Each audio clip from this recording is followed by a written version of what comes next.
नमस्कार दोस्तों, आप सबका फिर से स्वागत है एक और रोमांचक और मज़ेदार कहानी में। पिछली बार हमने जाना कि महाभारत के युद्ध में पहले दिन भीष्म ने पांडव सेना को हिला दिया, जिससे युधिष्ठिर भयभीत हो गए। अर्जुन और भीष्म के बीच घमासान युद्ध हुआ, पर हार जीत नहीं तय हुई। दूसरे दिन धृष्टद्युम्न ने व्यूह रचना की और अर्जुन ने भीष्म पर आक्रमण किया। चौथे दिन भीमसेन ने दुर्योधन के 8 भाइयों को मार डाला। घटोत्कच ने भीषण युद्ध किया। 7वें दिन कई मोर्चों पर लड़ाई हुई और अर्जुन का बेटा ऐरावान मारा गया। 8वें दिन भीष्म ने पांडवों को भारी क्षति पहुंचाई। 9वें दिन अभिमन्यु ने युद्ध किया, परंतु पांडव सेना की स्थिति चिंताजनक रही। अब आइए जानते हैं आगे की कहानी। भीष्म शेरशैया पर 10वें दिन का युद्ध शुरू हुआ। आज पांडवों ने शिखंडी को आगे किया था। आगे आगे शिखंडी और उसके पीछे अर्जुन। शिखंडी की आड़ से अर्जुन ने पितामह पर बाण बरसाए। शिखंडी के बाणों ने वृद्ध पितामह का वक्ष स्थल बींध डाला। भीष्म ने अपने चेहरे पर जरा भी शिकन न आने दी और शिखंडी के बाणों का प्रत्युत्तर नहीं दिया।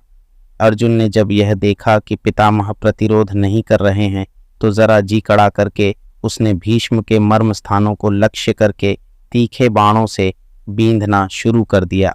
भीष्म का सारा शरीर बिंध गया, पर इतने पर भी उनका मुख मलिन न हुआ। भीष्म ने अर्जुन पर शक्ति अस्त्र चलाया। अर्जुन ने उसे 3 बाणों से काट गिराया। अब भीष्म को यह निश्चय हो गया था कि आज का युद्ध उनका आखिरी युद्ध होगा। इस कारण वह हाथ में ढाल तलवार लेकर रथ से उतरने लगे। अर्जुन का बाण बरसाना जारी था। उसके बाणों ने पितामह के शरीर में उंगली रखने की भी जगह न छोड़ी थी। पितामह के सारे शरीर में बाण ही बाण घुस गए थे। ऐसी अवस्था में ही भीष्म रथ से सिर के बल जमीन पर गिर पड़े। भीष्म गिर तो गए, लेकिन उनका शरीर भूमि से नहीं लगा। सारे शरीर में जो बाण लगे हुए थे वे एक तरफ से घुसकर दूसरी तरफ निकल आए थे। भीष्म का शरीर जमीन पर न गिरकर उन तीरों के सहारे ही ऊपर उठा रहा। पितामह अर्जुन से बोले, बेटा अर्जुन, मेरे सिर के नीचे कोई सहारा नहीं है, वह लटक रहा है, कोई ठीक सा सहारा तो लगा दो। भीष्म ने ये वचन उसी अर्जुन से कहे जिसने अभी अभी प्राणहारी बाणों से उनको बींध डाला था। भीष्म का आदेश सुनते ही अर्जुन ने अपने तरकस से 3 तेज बाण निकाले और पितामह का सिर उनकी नोक पर रखकर उनके लिए उपयुक्त तकिया बना दिया। भीष्म बोले, हे राजागण, अर्जुन ने मेरे लिए जो सिरहाना बनाया है उसी से मैं प्रसन्न हुआ हूँ। अभी मेरा शरीर त्याग करने का उचित समय नहीं हुआ है, अतः सूर्य नारायण के उत्तरायण होने तक मैं यहीं और ऐसा ही पड़ा रहूंगा। आप लोगों में से जो भी उस समय तक जीवित बचे वे आकर मुझे देख जाएं। इसके बाद पितामह ने अर्जुन से कहा, बेटा, मेरा सारा शरीर जल रहा है और प्यास लग रही है, थोड़ा पानी तो पिलाओ। अर्जुन ने तुरंत धनुष तानकर भीष्म की दाहिनी बगल में पृथ्वी पर बड़े जोर से एक तीर मारा। बाण पृथ्वी में घुसकर सीधा पाताल में जा लगा।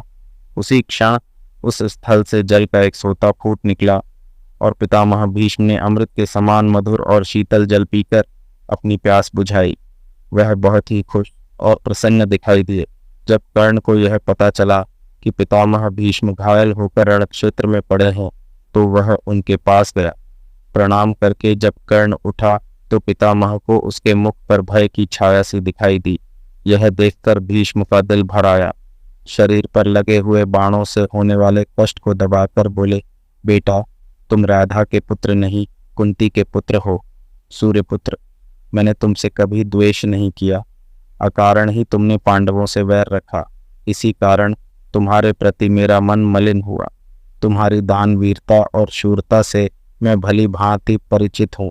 इसमें कोई संदेह नहीं कि शूरता में तुम कृष्ण और अर्जुन की बराबरी कर सकते हो। तुम पांडवों में ज्येष्ठ हो, इस कारण तुम्हारा कर्तव्य है कि तुम उनसे मित्रता कर लो। मेरी यही इच्छा है कि युद्ध में मेरे सेनापतित्व के साथ ही पांडवों के प्रति तुम्हारे वैर भाव का भी आज ही अंत हो जाए।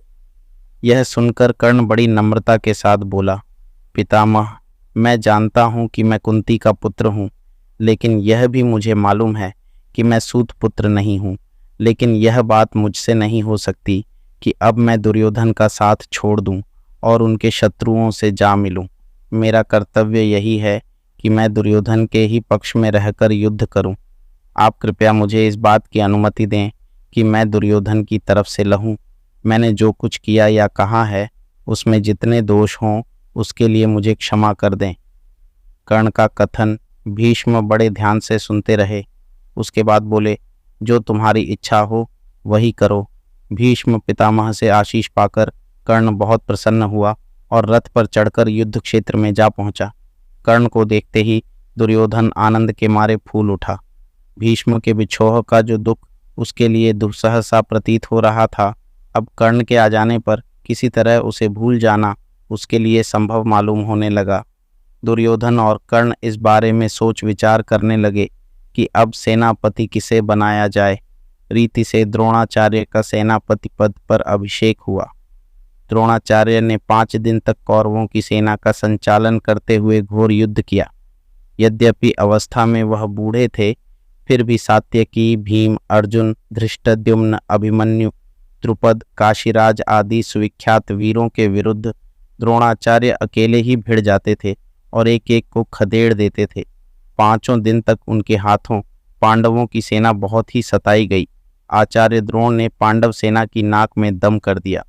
द्रोणाचार्य के सेनापतित्व ग्रहण करने के बाद दुर्योधन, कर्ण और दुःशासन तीनों ने आपस में सलाह करके एक योजना बनाई। उसके अनुसार दुर्योधन आचार्य के पास जाकर बोला, आचार्य, किसी भी उपाय से आप युधिष्ठिर को जीवित ही पकड़कर हमारे हवाले कर सकें तो बड़ा ही उत्तम हो। दुर्योधन का उद्देश्य तो कुछ और ही था। दुर्योधन को यह भी पता चल गया था कि युधिष्ठिर का वध करने से कोई लाभ नहीं हो सकता। इसके विपरीत यदि युधिष्ठिर को जीवित पकड़ लिया जाए तो युद्ध भी शीघ्र ही बंद हो जाएगा और जीत भी कौरवों की होगी। थोड़ा राज्य युधिष्ठिर को देने का बहाना करना होगा, सो वह कर देंगे और बाद में फिर जुआ खेलकर सहज ही में उसे वापस छीन भी लेंगे। इन्हीं सब विचारों से प्रेरित होकर दुर्योधन ने द्रोणाचार्य से युधिष्ठिर को जीवित पकड़ लाने का अनुरोध किया था। लेकिन द्रोण को जब दुर्योधन के असली उद्देश्य का पता लगा तो वह बहुत उदास हो गए। इससे उनके मन में दुर्योधन के प्रति तीव्र घृणा उत्पन्न हो गई। मन ही मन यह सोचकर उन्होंने संतोष कर लिया कि युधिष्ठिर के प्राण न लेने का कोई न कोई बहाना तो मिल ही गया। पांडव तो द्रोणाचार्य की अद्वितीय शूरता एवं शस्त्र विद्या के अनुपम ज्ञान से भली भांति परिचित ही थे। अतः जब सुना कि द्रोणाचार्य ने युधिष्ठिर को पकड़ने का निश्चय ही नहीं किया है बल्कि प्रतिज्ञा भी की है, तो वे भी भयभीत हो गए। सबको यही चिंता रहने लगी कि किसी भी तरह युधिष्ठिर की रक्षा का पूरा प्रबंध किया जाए। द्रोण ने अपने सारथी को आज्ञा दी कि रथ को उस ओर ले चलो जिधर युधिष्ठिर युद्ध कर रहे हों। युधिष्ठिर संभले इससे पहले ही द्रोणाचार्य वेग से उनके निकट जा पहुँचे। धृष्टद्युम्न ने 1000 चेष्टा की परंतु वह द्रोण को नहीं रोक सका। युधिष्ठिर पकड़े गए की चिल्लाहट से सारा कुरुक्षेत्र गूंज उठा। इतने ही में एकाएक न जाने कहाँ से अर्जुन उधर आ पहुंचा और अर्जुन के गांडीव से बाणों की ऐसी अविरल बौछार छूट रही थी कि कोई देख ही नहीं पाता था कि कब बाण धनुष पर चढ़ते और कब छूटते थे। कुरुक्षेत्र का आकाश बाणों से भर गया। इस कारण सारे मैदान में अंधकार सा छा गया। अर्जुन के हमले के कारण द्रोणाचार्य को पीछे हटना पड़ा। युधिष्ठिर को जीवित पकड़ने का उनका प्रयत्न विफल हो गया और संध्या होते होते उस दिन का युद्ध भी बंद हो गया। कौरव सेना में भय छा गया। पांडव सेना के वीर शान से अपने अपने शिविर को लौट चले। सैन्य समूह के पीछे पीछे चलते हुए कृष्ण और अर्जुन अपने शिविर में जा पहुँचे। इस प्रकार 11वें दिन का युद्ध समाप्त हुआ। 12वां दिन युधिष्ठिर को जीवित पकड़ने की चेष्टा के विफल हो जाने पर अंत में यही निश्चय किया गया कि अर्जुन को युद्ध के लिए ललकारा जाए और लड़ते लड़ते उसे युधिष्ठिर से दूर हटाकर ले जाया जाए। युद्ध का 12वां दिन था। बहुत ही भयानक लड़ाई हो रही थी। आचार्य द्रोण ने युधिष्ठिर को जीवित पकड़ने की कई बार चेष्टा की पर असफल रहे। भगदत्त के हाथी ने भीमसेन को मार दिया। यह शोर सुनकर युधिष्ठिर ने भी विश्वास कर लिया कि भीमसेन सचमुच ही मारा गया होगा। यह सोचकर उन्होंने अपने वीरों को आज्ञा दी कि वे भगदत्त पर हमला करें। इधर युधिष्ठिर द्वारा भेजी गई कुमुक आ पहुंची थी और वृद्ध भगदत्त को चारों तरफ से पांडव वीरों ने घेर लिया था। उधर दूर अर्जुन संशप्तकों से लड़ रहा था। अर्जुन के पहुंचते ही पांडवों की सेना में नया उत्साह आ गया। हाथी पर सवार भगदत्त ने अर्जुन और श्री कृष्ण दोनों पर ही बाण बरसाने शुरू किए। भगदत्त ने एक तोमर अर्जुन पर चलाया। तोमर अर्जुन के मुकुट पर जा लगा। इससे अर्जुन को बड़ा क्रोध आया। उसने अपना मुकुट संभाल कर रख लिया और बोला, भगदत्त, अब इस संसार को अंतिम बार अच्छी तरह से देख लो। यह कहते कहते अर्जुन ने अपना गांडीव तान लिया। अर्जुन द्वारा छोड़े गए बाणों से भगदत्त का धनुष टूट गया। तरकश का भी यही हाल हुआ। अर्जुन ने भगदत्त के मर्म स्थानों पर भी बाण चलाकर उन्हें छेद डाला। इसके बाद अर्जुन के तेज बाणों से भगदत्त की आंखों के ऊपर बंधी हुई रेशम की पट्टी कट गई, जो उसकी आंखों के ऊपर लटक आने वाली चमड़ी को ऊपर उठाए रखती थी। इससे भगदत्त की आंखें बंद हो गईं। उसे कुछ भी सूझना बंद हो गया। वह अंधेरे में मानो विलीन सा हो गया। थोड़ी ही देर बाद एक और पैने बाण ने उसकी छाती भेद डाली। भगदत्त को गिरते हुए देखकर कौरवों की सेना मारे भय के तितर बितर होने लगी, किंतु शकुनी के दो भाई वृषक और अयक तब भी विचलित न हुए और जमकर लड़ते रहे। उन दोनों वीरों ने अर्जुन पर आगे और पीछे से बाणों की वर्षा करके खूब परेशान किया। अर्जुन ने थोड़ी देर बाद उन दोनों के रथों को तहस नहस कर दिया और उनकी सेनाओं पर भी भयानक बाण वर्षा की। सिंह शिशुओं के समान वे दोनों भाई अर्जुन के बाणों से घायल होकर गिर पड़े और मृत्यु को प्राप्त हुए। अपने अनुपम वीर भाइयों के मारे जाने पर शकुनी के क्रोध और क्षोभ की सीमा न रही। उसने युद्ध शुरू कर दिया और उन सब उपायों से काम लिया जिनमें उसे कुशलता प्राप्त थी, परंतु अर्जुन ने उसके एक एक अस्त्र को अपने जवाबी अस्त्रों से काट डाला। अंत में अर्जुन के बाणों से शकुनी ऐसा आहत हुआ कि उसे युद्ध क्षेत्र से हट जाना पड़ा। इसके बाद तो पांडवों की सेना द्रोणाचार्य की सेना पर टूट पड़ी। असंख्य वीर खेत रहे, खून की नदियां सी बहने लगीं। थोड़ी देर बाद सूर्य अस्त हुआ। अपनी सेना का यह हाल देखकर द्रोणाचार्य ने लड़ाई बंद कर दी। दोनों पक्षों की सेनाएं अपने अपने डेरों को चल दी और इस प्रकार 12वें दिन का युद्ध समाप्त हुआ।